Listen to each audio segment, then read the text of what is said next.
Hey guys, Professor Bell, Comic Book University, and Godzilla versus X-Men, issue number 1. Technically, it's part 4. First Fantastic Four, then Hulk, then Spider-Man, which was the best comic I'd read this entire year, hands down, probably last year also. And then there's this one. Oh, this is fantastic. I'm going to argue this, but hear me out, hear the whole sentence, all right? This was probably my least favorite of all 4 of the books, but that does not detract from how incredible this entire series is.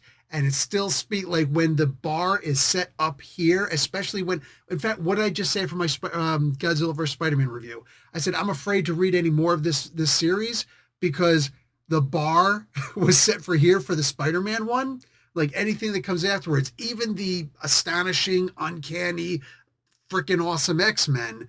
I mean, how are we gonna, like, that was just so good. So I'm attributing most of this feeling to that, but we're going to go on from there. Let's get talking about who made this comic book, and then we'll start talking about the book itself. And this is the worst thing in the world for me, trying to figure out this name.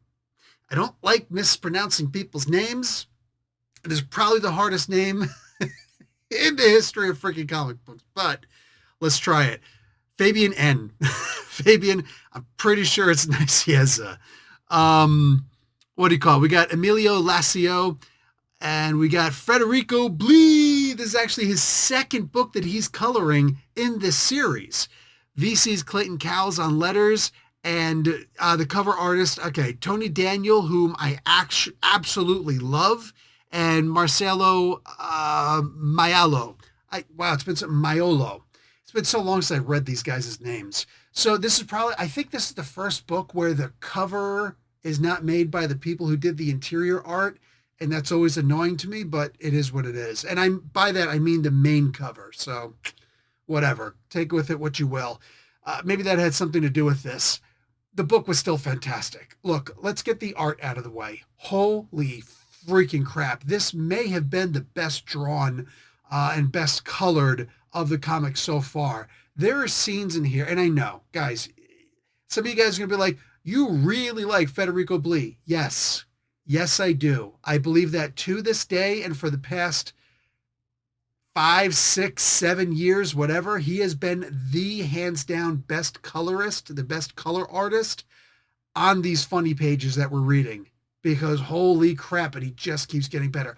Though, if I could simply draw your attention to one thing, the water coming out of Godzilla's mouth or coming off of his body as he's getting up and he's moving around, he's doing the things he's doing, is just so realistic. It looks just like they do in the movies where there's just buckets of water, and I'm talking giant buckets of water coming out of this overgrown lizard's mouth. You know what I'm saying?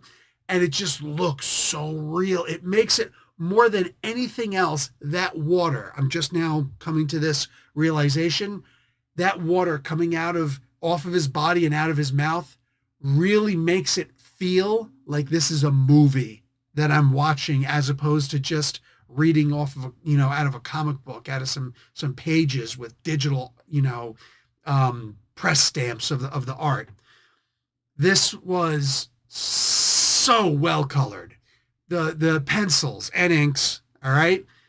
The scales on Godzilla, the X-Men themselves. I'm actually really sad that we didn't get to see more of the X-Men, because I didn't get to see enough of the shadowing. And that's one of the things that always gets me, is the movement that you see by being able to see the shadows of these guys. I mean, they exist. There's a splash page. What is this? 2 pages right after the credits page, where you get to see all the X-Men who are good at, well, almost all the X-Men. Gambit isn't in this pick. But you get to see all these X-Men that are put together, and it's a good-looking pick. It's gorgeous. All the little, there's no Kirby crackle, right? That's the only thing that could have probably made this any better, but that can be overused. But the background being as perfect as it is, the movement that's shown in the jumping forward, look at Wolverine's right leg, look at Beast's right leg. I mean, it really looks like there's movement here. The powers that you see coming out of the side of Jean Grey's head and the side of the visor for Cyclops, the shadows on it, It's absolutely gorgeous. The energy and concussion beams that are being fired all over the place, right above Jean's head, where it says Jean Grey, telepathic and telekinetic. That blast that's there, absolutely gorgeous. This comic book really feels like that time when Jim Lee started taking over, right around the time when, for crying out loud, King of the X-Men, Chris Claremont stopped working on the X-Men when he was unceremoniously booted, which, whatever. I'm not going to get into that right now. But the idea, like that time period right around there, that's what this feels like. That's what this looks like. Which again brings me to the idea that this is just a what if in its own world, and there's partial spillover from the other X-Men, Godzilla versus world, right? They're all in their own individual world, every single one of them, because Spider-Man did not get his black suit around the same time that Chris Claremont was leaving the X-Men, right? I mean, that was way back before. We're talking there was a separation of editors in chief in around that time, right? This is way after, well after when the when Hulk was back in his field of, the people hunting him, the army hunting him and whatnot, way back when the Fantastic Four had just dealt with Galactus, right? I mean, these X-Men weren't even in existence at this time. It was just the original 5. So each one of these comics is in its own world, but they all have some kind of crossover where they're kind of sort of sharing a universe also. And I think that more what if crossover series like that should do that. Just to finish my thought, should do that. In fact, the way that I feel with these comics being written, you know how you'll have the crossover of annuals. It used to just be something basic like, oh yeah, there's the Mutant Massacre, right? There's Inferno, or a couple of the X-Men books will cross over, or all of them. And then over here, the Avengers and the Defenders and the Champions, or whatever, whatever books were available at the time were crossing over. Captain America and Thor and Iron Man were crossing over with other things. Think of like Atlantis Attacks. Think about the Kree Skrull, not the Kree Skrull War. That was 3 different Avengers comic books. It's in my head. Quasar was there. The big beam that they were using. Whatever. Somebody in the comments, please mention, because my brain just isn't focused on that right now. The big nullifying beam that the Kree were using to potentially try and destroy the Skrull homeworld. Right. That was a huge thing. It was one of the times when we got to see Captain America beating up on somebody and using the pressure points that are known in order to defeat him. Love stuff like that, right? One of my kids is reading Assault on Avengers Mansion right now. and I know the part where Jarvis is getting beat to crap is going to get to him. I'm traumatizing a 10-year-old, and I love it because this is the stuff that got to me when I was younger. And this is the way that these comics right now, that this Godzilla versus X-Men comic book made me feel. It put me in time travel way back when. And I think that if once a year, much like the comics used to do, the X-Men, the Marvel comics used to do, the Atlantis Attacks and so on and so forth, I think if they were to keep doing that once a year, have this big crossover where it's their own world. You don't have to worry about continuing a storyline, because I think that there's a bit too much of that happening every year. And I get it. Jim Shooter's the one that initiated the idea of doing that every year. And I think for him, that was good. I think that that's something that clearly worked because it was new. Would he have kept doing it? I really doubt it. At the very least, he wouldn't have done it like it is now, where everything just seems to be a combination of short crossover storylines and long crossover storylines, because that's just way too much.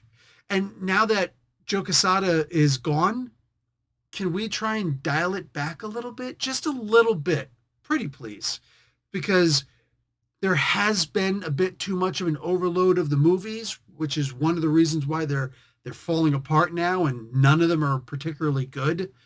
somebody let me know what you think about Thunderbolts. I just don't watch the movies anymore. But even the comic books, I had to stop reading the comic books. And I mean, who else was reviewing comic books as much as me? To pat myself on the back, right? Whatever. But I was constantly reviewing comic books, and I just got so overwhelmed with having to follow way too many storylines. It's overwhelming. And it's seriously underwhelming. You feel like you're missing a lot when you're not reading all of the books. And then a lot of times, a lot of those books, X of Swords, right, are just horrible. And you're just not interested in reading them. You're cutting off good storylines. But if they were to do it like this instead, the way that this Godzilla verse is done, with their own individual worlds, where you could choose to read others or not. And you could read the whole thing, and it's not going to affect the rest of the Marvel Universe.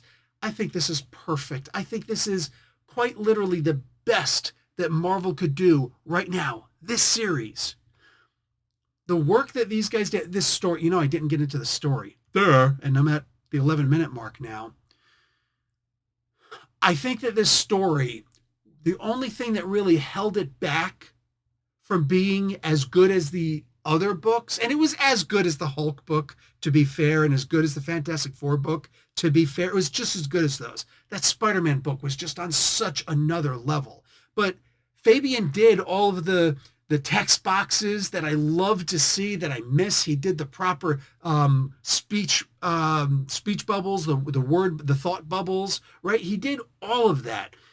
And it was fantastic, right? Everything was right about it, except this was the book that actually started explaining why Godzilla is attacking America so much. And I'm not going to spoil it, because you should buy this comic book. You should read this comic book so that you can get the story, the gist of the story. They waited until issue 4 to give it to us. And mind you, there was no exposition dump. All right? Nobody just dropped all the knowledge. It happened slowly as it went on.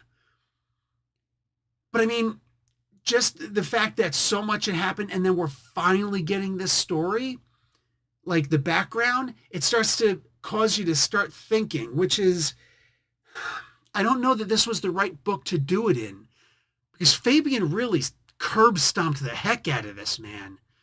To give you some idea of where the story is in this book, if you haven't read it yet, you get to see the X-Men using the super adaptoid. I know, not one of the most famous characters out there. Character, if that's what you even want to call him. He's more of an automaton. Basically, he's Marvel's version of Amazo, right? Everybody knows Amazo, right? Anyway, they use the super adaptoid and then cause it to grow. So now they've got an X-Men Jesselt kaiju. And then another kaiju shows up. And son of a gun, if frickin'... I don't know what goes on in the sick mind of people like Fabian N in this, but to come up with a freaking kaiju like that, there's got to be some kind of something. There's some, the guy's got some demons, all right? Visit a priest, my friend, because that is freaking insane, and I love it. But holy crap, there were 3 kaijus fighting each other, and then the story of an older one, a beloved one. And it's funny because the kaiju that Godzilla was fighting that caused the hatred that's happening right now, it must be double plus bad, if you could, to use 1984 speak, George Orwell, or at least a perversion of it. I think that it's especially stabbing in the heart since Godzilla became best friends with this particular kaiju. Oh, too many spoilers? I hope not. I hope that it's just enough to get you to read this book. I think that everything is going to be mostly winding down from now. I don't know what books are left to tell in this story. I am interested in seeing it, though. I wouldn't mind seeing Hercules, or, we got to see the Avengers, right? Is Hercules going to be in that book? And I really hope so. Because if you remember, I think it was 25 issues that Godzilla was in, fighting all of the different Marvel Universe characters. Aside from Red Ronin, the only individual superhero who was actually able to do any real damage to Godzilla was Hercules. It wasn't Thor. It wasn't, anybody. It wasn't Hulk. It wasn't anybody else. It was Hercules. Threw a bridge at him, if I remember correctly. Freaking awesome. And I want to see more of that. I want to see, whatever. This is just my wish list. Anyway, this Godzilla verse series is the best thing that has happened to Marvel Comics this year. And we're talking about that slump where I just wanted falling out of even reading comic books in the first place, right? Didn't care, no interest in reading them anymore. And these books right here, this is what's really bringing me back. Probably more than just about anything else. I got to say, Benjamin Percy with his freaking Predator verse is pretty good also. Predator verses in the Predator verse. Anyway, loving it. I'm loving it. Right now, it's a good time to get back on Marvel. All right, for me at least. For somebody who has lapsed, it's a really good time to get back. If you guys have been following along the whole time, tell me, has it increased for you? Has it decreased for you? Let me know. Curious to hear. I'll talk to you guys later. Love and peace and hair grease and all that good stuff. Like the video. Watch an ad. Professor Bill, Comic Book University. Class dismissed.